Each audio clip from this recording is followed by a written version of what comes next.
Hello again, this is Dr. Robert Guthrie. We're back with a continuation of our Sunday school lesson. We're doing a scholarly study of the Old Testament. We're in the middle or the second half of the time around the two kingdoms. The kingdoms had split 100 years or so before into the northern kingdom of Israel and the southern kingdom of Judah.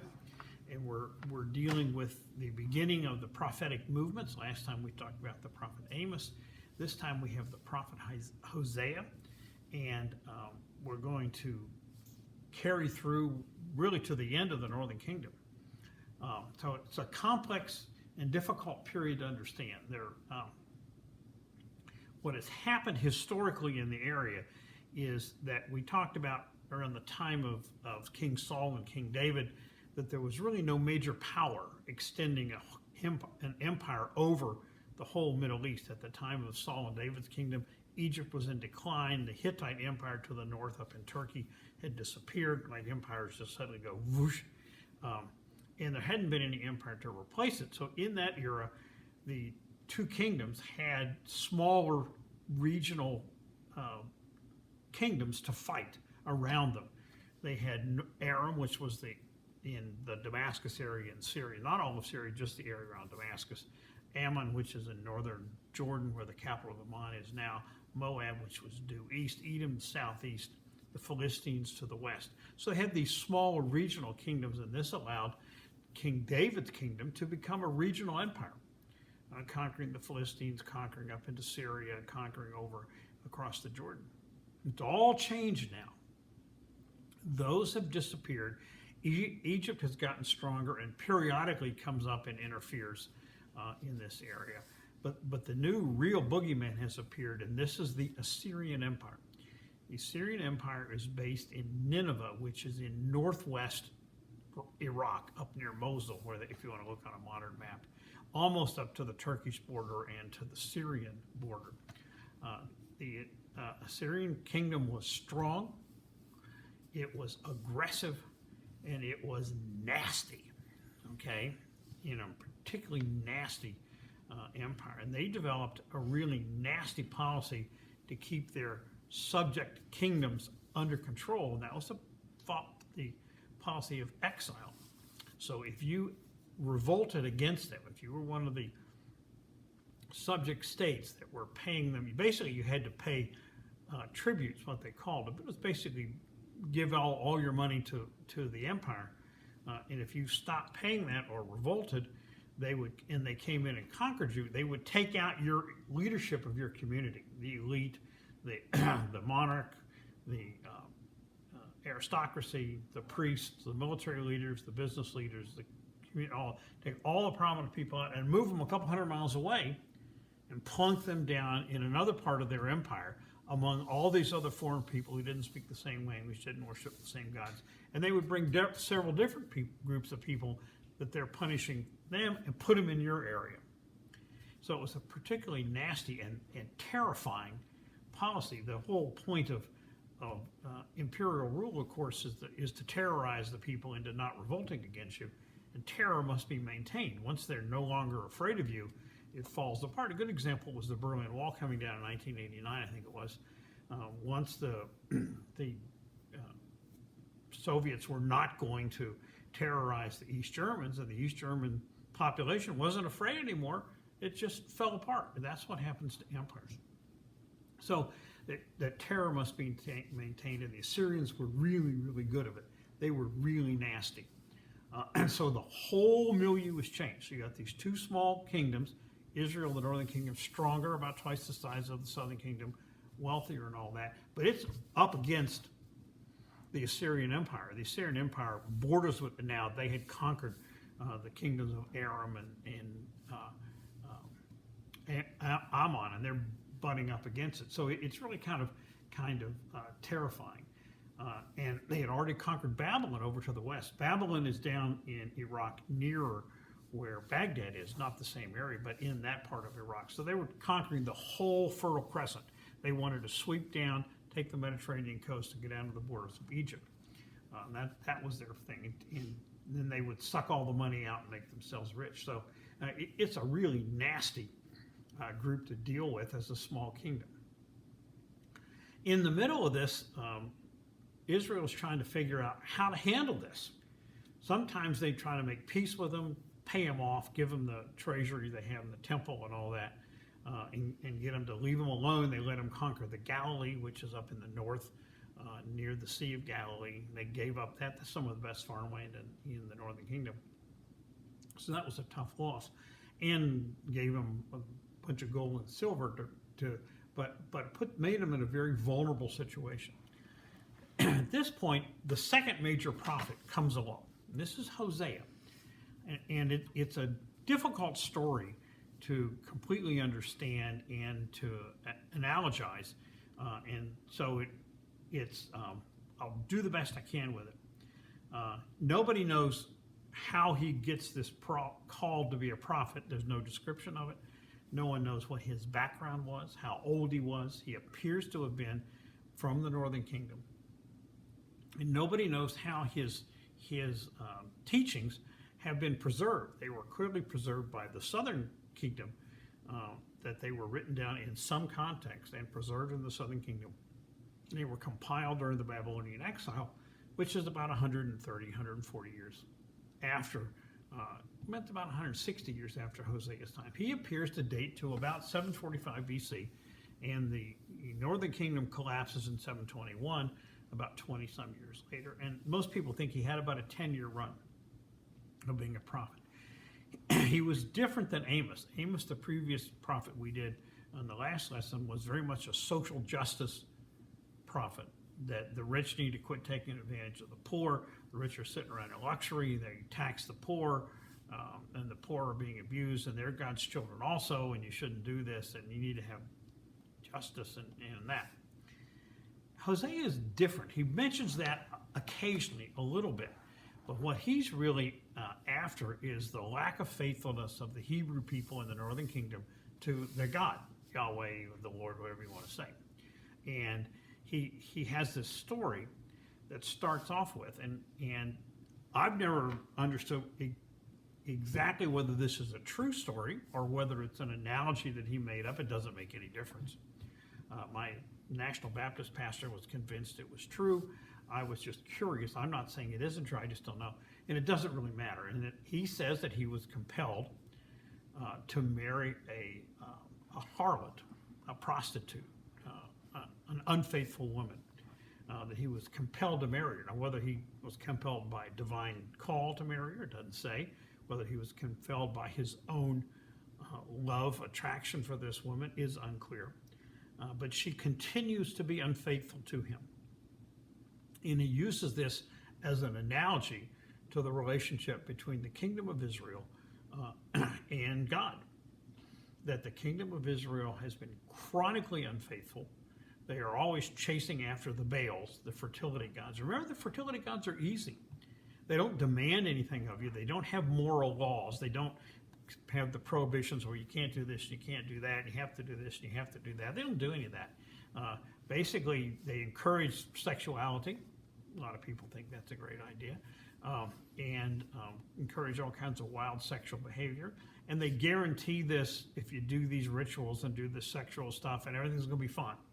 It's a non-demanding religion. It's very attractive. It's easy. It's attractive. And so you find a lot of contamination in the northern kingdom with the fertility cults, the Baals. This is what I called, when we started into this section, the 700-year war between God and the fertility cults of the Baals. And so Israel is chronically doing this, chasing after the fertility gods and ignoring God. And so Hosea appears, and he appears to start during the reign of Jeroboam II, who's one of the few kings of the northern kingdom to have a stable, lengthy run. If you remember, you succeed to power in the northern kingdom by killing your predecessor and seizing power yourself. So they're kind of, a lot of these kings last a year or two, 2 or 3 years. One of them lasts 7 days. One of them lasts a couple months, and they get killed off. And so it's a constant state of turmoil. And in this, you have this religious turmoil also. They had built the two temples at Dan and at Bethel, and they had put in golden calves in them, which is the symbol of Baal. And so they have not been faithful to God, and God had rewarded them by bringing them out of Egypt, giving them this land that was theirs, and protecting them for hundreds of years from these outside factors. So Hosea comes along and he uses the analogy of his marriage, his unfaithful wife who was chronically unfaithful to him, and says, this is the way we are acting toward God. We are being unfaithful to our God who brought us out of Egypt, who brought us to this land, et cetera, and set us up. And this unfaithfulness will get us punished eventually. And he has other very specific complaints. He predicts the doom that's going to come. It's unclear how this was all compiled and written down. We don't really know, but it was passed down and it continued on. He emphasizes God's enduring love for the Hebrew people, that this love has allowed him to tolerate their unfaithfulness, that God will forgive them, God will have hope for them, God will attempt to redeem them out of this unfailing love for these unfaithful people.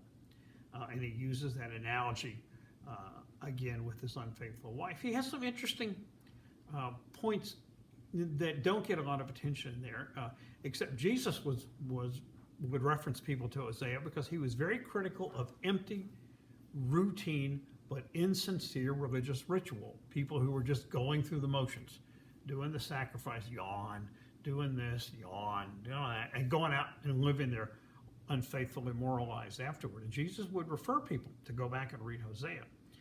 It's an interesting thing, and criticism of insincere, empty rituals has been with us all through Christianity. I mean, that's what got Martin Luther going. That was very important to John Wesley, to John Calvin, even to the Catholic counter-reformers of Loyola and Xavier and stuff, to stop this empty ritualistic worship where people weren't sincere and didn't care about it. And that remains one of the problems, even in modern Christianity. He blames a lot of that on the failings of the priesthood to properly teach the people what these things meant, not just to go through the motions for their own personal comfort, etc. That's an issue you can talk about too. You know, I mean, how proper is our worship? How much does it really inspire us at this point? That's an interesting, these are probably issues that have been with us since the beginning of the Yahweh faith. He again has serious predictions of doom for Israel, and it's going to lead to its own downfall from its own behavior.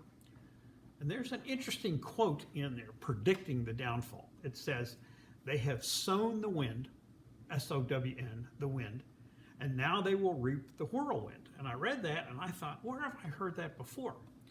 And I remember that I had seen a tape of a man named Bomber Harris, who was the head of the British bombing campaign to carpet bomb the German cities in World War II and burn the cities down, even though they weren't pure military targets. He used that quote.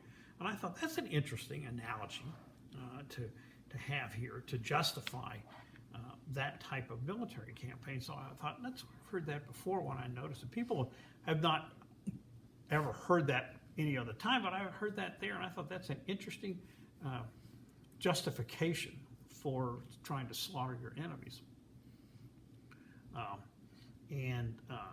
Then there's a prediction of God's wrath that will be given to teach the people of Israel, the northern kingdom, a lesson. And it's followed by a couple interesting predictions that can ring true to a certain degree. One is there's a prediction that following this punishment, that they will be restored and they'll become as numerous as the sands in the beach. It's an interesting question because that's not what happened to the northern kingdom. The northern kingdom, by the time they get conquered, they did not have a faith to hold them together as a community. And that they kind of drifted away and fell apart and disappeared into the culture of the Assyrian Empire when they were taken into exile. Now you could look back and say, well, has this actually happened? Did that happen in 1948 when modern Israel was created? You can make that argument. I don't know any of these questions. I mean, these answers. I know questions, but I don't know the answers. It's an interesting argument. You could make that argument. And then he further condemns, after that, he condemns them for making a deal with Syria, with Assyria, and trying to buy them off, okay, we'll give you the Galilee and we'll give you our treasure and you leave us alone for a while.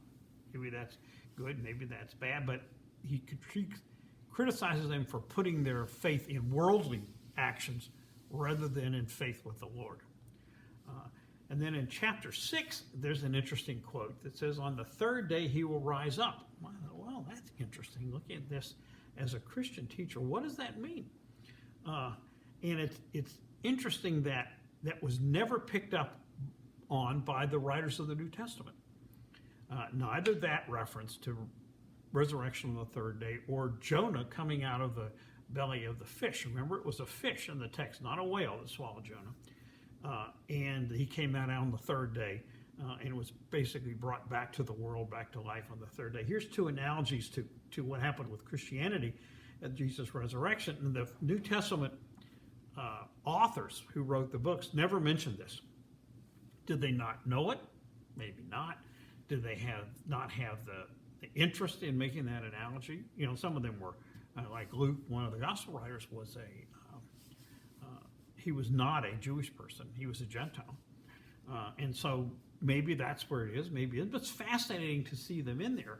But the later Christian writers, by the time you get into the 3rd and 4th century, and you had people who could spend their whole lives studying the Jewish scriptures and the Christian scriptures and writing them together, those authors are beginning to pick up on this. It's not something that I've ever heard in a sermon or in a modern Sunday school lesson, but it's right there in the text. It's very interesting. So if you get curious, read through. It's only 12 chapters in Hosea, and you'll find that reference in chapter 6 about on the third day he's returned. But the later Christian authors started looking at it. And this, then finally he extensively predicts that Assyria is going to demolish them. And what happens is, and this is fairly typical of the life of these empires. When you had these empires being strong, remember their succession pattern wasn't stable either. That when the emperor of the Assyrian Empire dies, who's going to succeed him? There's often squabbling. How many sons did he have? How many brothers or other people? And how many generals want to take over? Remember, as an imperial ruler, your threats are always your kids, your brothers, and your generals. So when that emperor, I think it was Tiglath-Pileser III, doesn't really matter. When he dies about 727, there's kind of a group revolt. I don't know if these nations all conspired and got together, but if the people in Israel hear that the people in Syria and people in Jordan are revolting against the Assyrian Empire, they'll join the revolt. And, if you're going to do that, you got to win. So it's really nervy to do that. And remember how nasty the Assyrians were about the way they ran things. And so they joined this revolt, and the new emperor goes around and puts the revolts out one by one. He'll hit this one first, take him a couple years. Remember, they didn't have explosives. They just had handheld weapons, bows and arrows, swords and spears. That's all they had. They didn't all foot transportation, horse or on your own foot. So it takes a long time to do this. They'd squash one, then they'd come down and squash the next one a couple years later. And 3 years after the revolt started, they go down and besiege Assyria. To Samaria. I've been to Samaria. It's up on a hill. It's not as predominantly defensible as Jerusalem is, but it's high. It had water supply and it's defensible. They besiege. It takes them 3 years to conquer it. Finally, they end up surrendering, and the king gets locked up, and they do the exile. Now, it's not clear. It's clear that they don't take out everybody, but they clearly take out the people that are valuable to them. Probably the skilled artisans, all the business leaders, all the aristocrats, the military people, the priests, everybody that's prosperous. that they can use in a different part of the empire, and they'll move them a couple hundred miles to break up their loyalty, so they're really loyal only to the empire, and they'll bring other people in. And this is exile. Actually, Joseph Stalin did this a few times to some of the groups in the old Soviet Empire that got him mad. He moved them around just to be nasty. He was a pretty nasty guy. And then they have this odd story, but they had moved other people in with, and left behind were the peasantry, the people who worked the fields and stuff. They weren't worth moving around. They weren't the ones who controlled society, and these other outsiders move in, and the outsiders continue to worship their regional gods from wherever they came from, and the residual people have their mix of religion. And there's this story how God sends a bunch of lions to attack the people who are not worshiping him in the land he had given the Hebrews, and so the Assyrians get excited over this and decide, well, let's do something to stop this curse, and they have the Hebrews send one of their priests back from exile to instruct them in the worship of Yahweh in addition to all these other gods. Remember that the concept of just one God is just emerging in some of the prophets at this time. The concept that these other gods don't exist, which is the way we believe, that the Hebrews later believed, that hasn't emerged completely. And so that stopped this thing. Now, that doesn't make a big impression on me. I'm not certain about that at all. It sounds like something that was added later. These people become the Samaritans. And it's an interesting and small group. There's about 700 or 800 Samaritans still there in the same area. They are worshipers in the ancient Hebrew tradition. They have only the first 5 books of the Old Testament: Genesis, Exodus, Leviticus, Numbers, Deuteronomy. That's all they have. They don't have any of the prophets. They don't see the value in the prophets. They don't see any of the writings like Psalms and Proverbs and Ecclesiastes and any of those things, and Daniel and the later books. So it's a very, very narrow, restricted, but very basic monotheistic faith of the Lord now. But it's a very small community. And they've been able to survive all these years. They were there when Jesus was there, and they're still there now. And so I've actually been on Samaria, and they showed me their copy of the Torah, which they said Moses had written. I knew it hadn't been written by Moses because they let me touch it. That was an interesting thing. So this is the end of the Northern Kingdom. What happens to the people in the Northern Kingdom? They disappear into the Assyrian culture. Remember that when you're taken from a less developed state and move into the more developed, more business state, it's very easy to lose your own identity and become part of that culture. And so they become the 10 lost tribes of the Northern Kingdom. They just disappeared into Assyrian culture. The Mormons assert that they got on ships and came here, and I just think that's hogwash. And they disappear into the Assyrian culture. Why did they disappear into Assyrian culture? When the Southern Kingdom was taken into exile in Babylon 140 years later, it didn't disappear. It came back strong because the Southern Kingdom kept their faith in the one God. And that was the belief system that bound the community together. And you can find this even in certain communities that come here to the U.S. The U.S. culture is very attractive to immigrant people who come here. They want to become Americans. But like the Greek Christians are oriented around their church, and they use that not only for religious, it's not outline of the traditional religion of the U.S., but it's a cultural beacon, and then it binds them together. I have an old colleague who's an Egyptian Christian immigrant, and they have an Egyptian Christian church here in Columbus also that community binds to. So when the Southern Kingdom went into exile, they had their faith, and the priesthood held them together, and they were able to return from exile after about 70 or 80 years. This group didn't have it. They were so totally corrupted by not paying attention to the Yahweh faith, by pursuing the Baal gods and the fertility gods and all that when they went into that culture, they disappeared. And that was the end. So it's an interesting and difficult story to deal with it. So we're going to stop here. The readings for the next lesson are 2 Kings chapters 18 through 20. We're down to just one kingdom now. We're down just to the kingdom of Judah. which is, and Isaiah, chapters 1 through 11. Isaiah has 3 sections. We're going to read part of the first section, and those were blended together during the exile, or after the exile even. So we're going to read the part of the first Isaiah 1 through 11 and 2 Kings 18 through 20, as we're now down just to the southern kingdom. This is Dr. Guthrie. Thank you very much.